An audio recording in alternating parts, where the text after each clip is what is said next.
mundo de mujeres y traiciones se fueron consumiendo las botellas.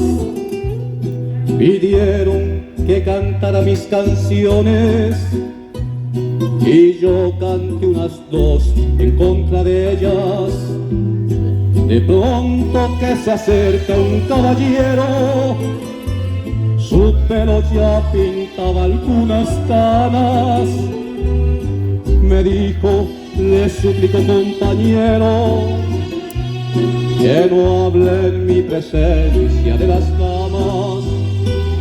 Le dije que nosotros simplemente hablamos de lo mal que nos pagaron, que si alguien opinaba diferente sería porque jamás lo traicionaron, que si alguien opinaba diferente sería porque jamás lo traicionaron.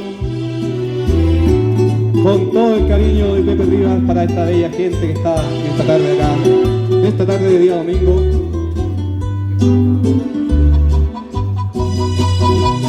La verdad que me he encontrado con mucha gente linda.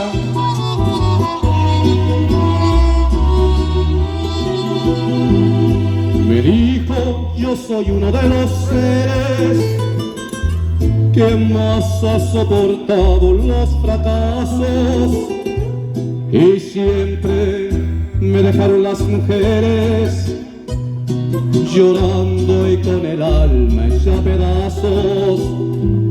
Mas nunca le reprocho mis heridas, se tiene que sufrir cuando se ama.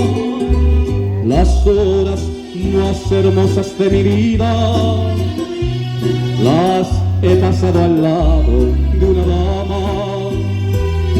Pudiéramos morir en las cantinas y nunca lograríamos olvidarlas. Mujeres, oh mujeres tan divinas, no queda otro camino que adorarlas. Mujeres, oh mujeres tan divinas, no queda otro camino que adorarlas.